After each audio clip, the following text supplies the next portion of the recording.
wipes out Helicobacter pylori. What a wonderful process.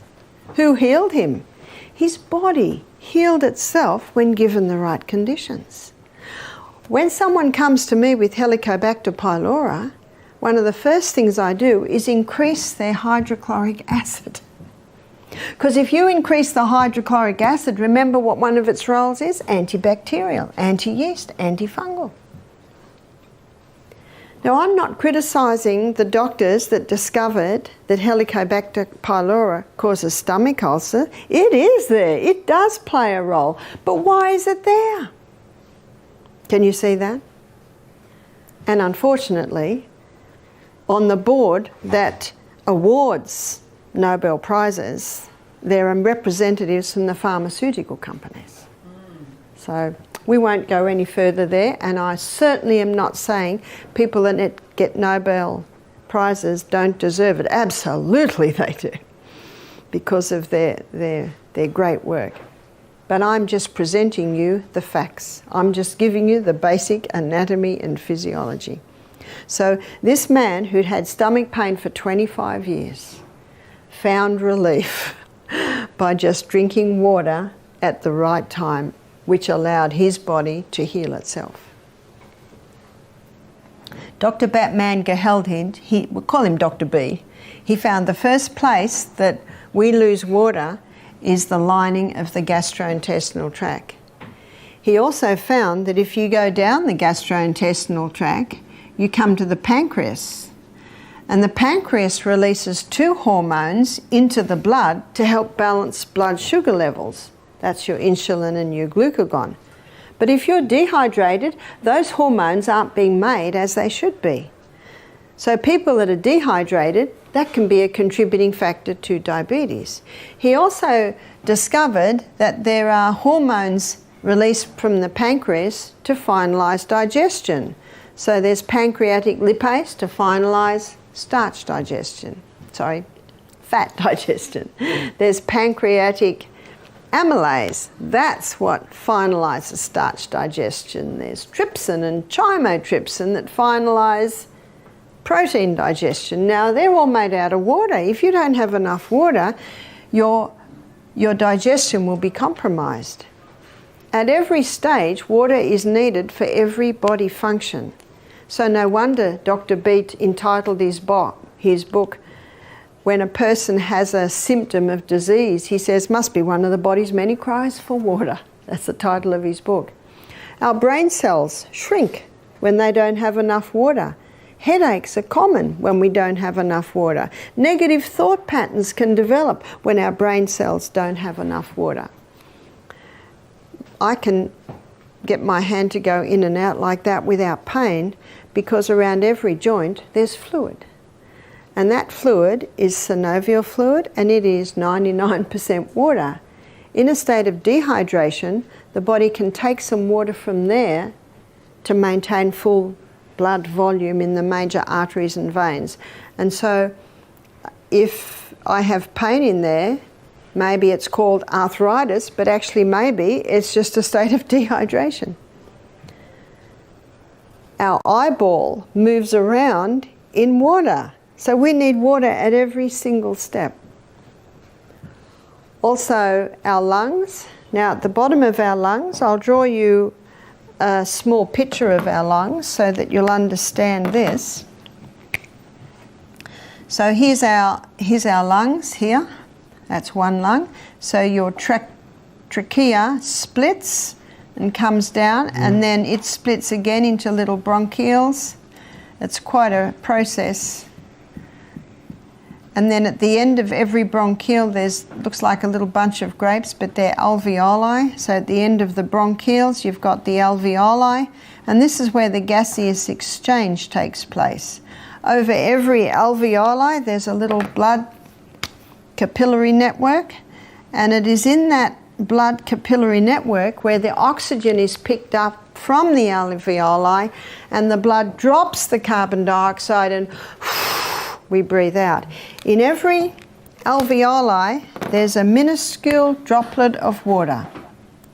And because of the surface tension of water, when you breathe out, that little alveoli collapses, which allows all the carbon dioxide, the majority of it, to be breathed out.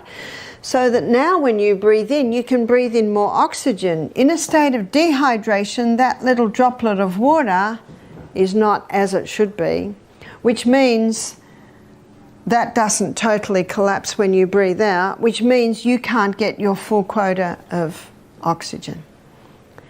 But what also happens, the body, to prevent the water loss, it can start constricting the little bronchioles so that we don't lose water. And so one of the signs of dehydration can be constricted breathing. The blood gets very thick in dehydration. Our blood needs to be nice and thin so the heart can pump it easily, so that the little filtering units in our kidneys can filter it with ease. So water is needed for every single body function. I'm going to give you a story of a man that came to our retreat who had 3 main problems. He had chronic headaches, which he took a lot of painkillers for. He had a very congested chest, and also he had terrible lower back pain. Did you know that 75% of weight held in your lower back is held by water? The other percentage, of course, is taken with your ligaments, your muscles. And so a state of dehydration, lower back pain is quite common. So that's what this man had. And when I was consulting with him, I said to him, "How much water do you drink a day?" He said, "Oh, I don't drink water." I said, "You don't drink water?" I said, "What do you drink?" He said, "Oh, Coca-Cola, coffee," because he has a lot of painkillers. He was only 44. He was a well-built man, but at 44, his quality of life had gone. So we encouraged him to start drinking more water. By the end of the week, the headache had gone. By the end of the week, the lower back pain had certainly eased and his lungs were a little freer. I saw him 5 weeks later. He jumped out of the car with a big smile on his face and had a 2-litre, you'd say 2-quart bottle of water. He said, "I'm drinking 4 litres a day."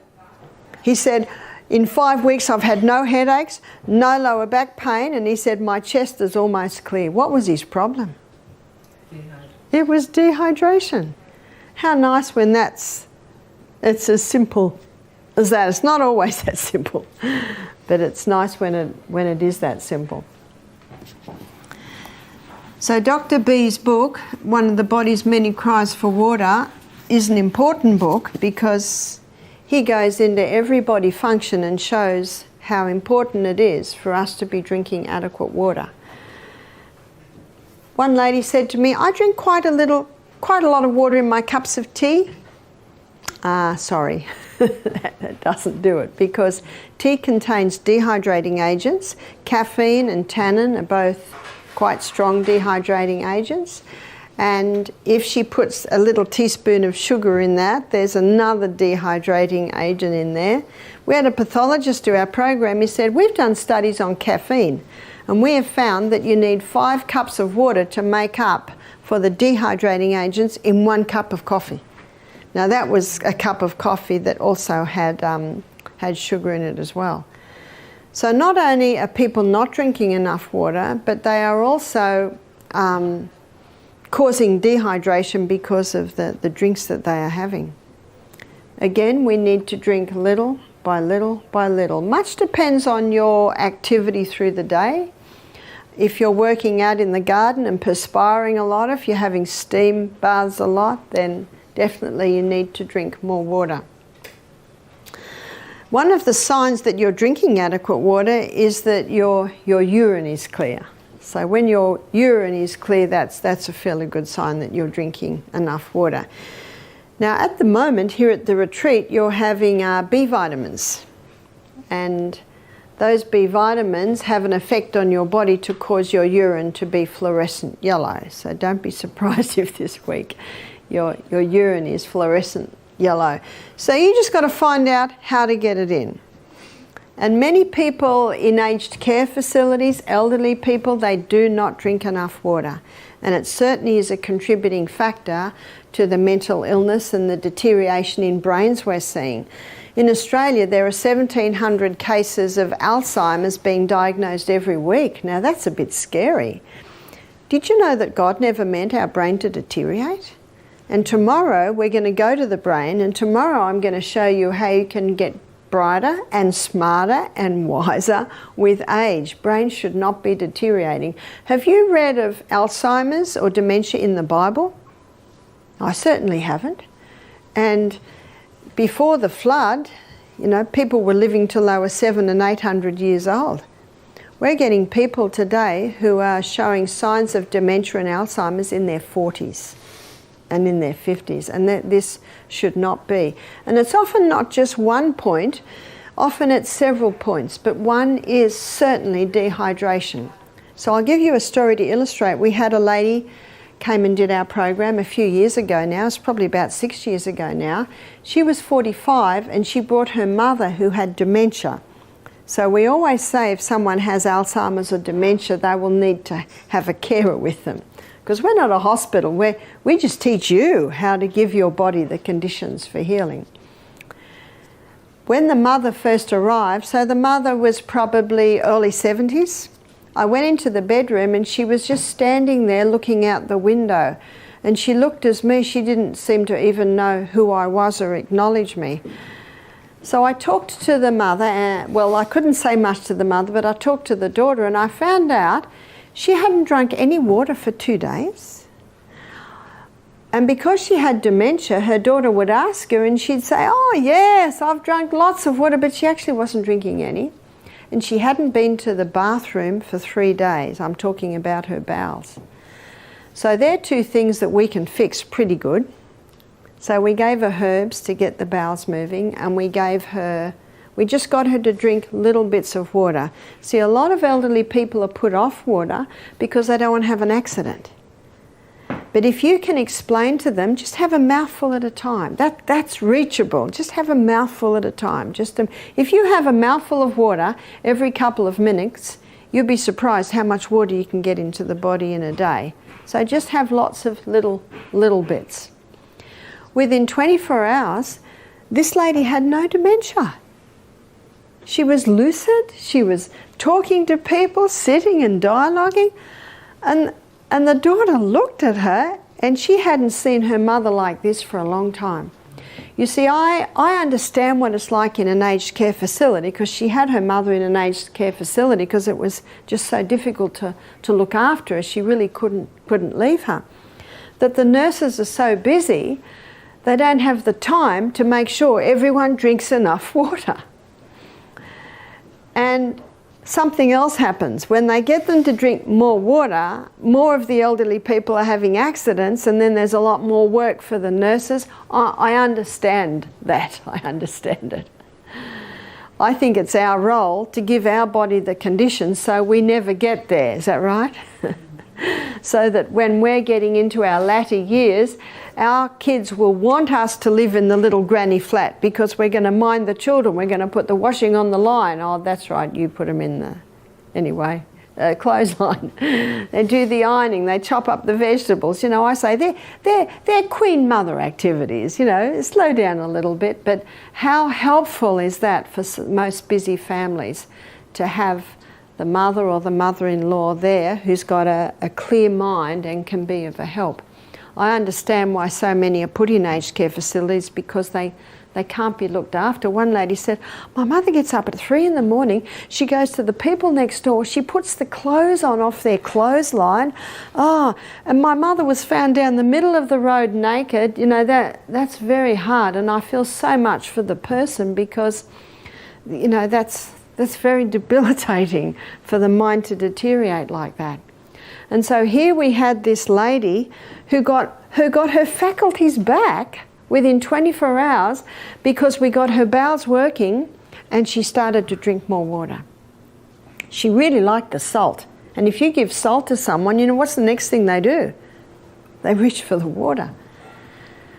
So this daughter and her mother, the daughter's name was Isabel, she decided to book in for the next week. So she stayed for 2 weeks. She hadn't seen her mother like this for 10 years.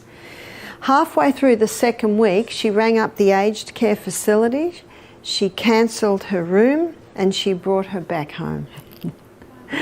And she lived with her for another 10 years. She eventually, I think, had a heart attack in her early 80s and passed. But what a lovely thing that could happen. So the scary thing about that story is how many people are losing their minds, are in aged care facilities, that if they just had someone who could work with them and get these body functions working well, would be okay. But as I said, the person we can work on is ourselves. And when our friends and relatives see the effect of what these lifestyle changes are doing, then they'll be inspired to make the changes too, we hope and we gather. So I want to give you a few Bible verses that illustrate the body. So we've got Romans chapter 12, verses 1 and 2. The Bible says, "I beseech you therefore, brethren, by the mercies of God, that you present your bodies living sacrifices." What's a living sacrifice? It works well. That we present our bodies living sacrifices, holy and acceptable to God, which is your reasonable service. Do you know why it's so reasonable? Because we're living in the body. And it's nice living in a body that works. But notice verse 2, it says, "Be not conformed to this world."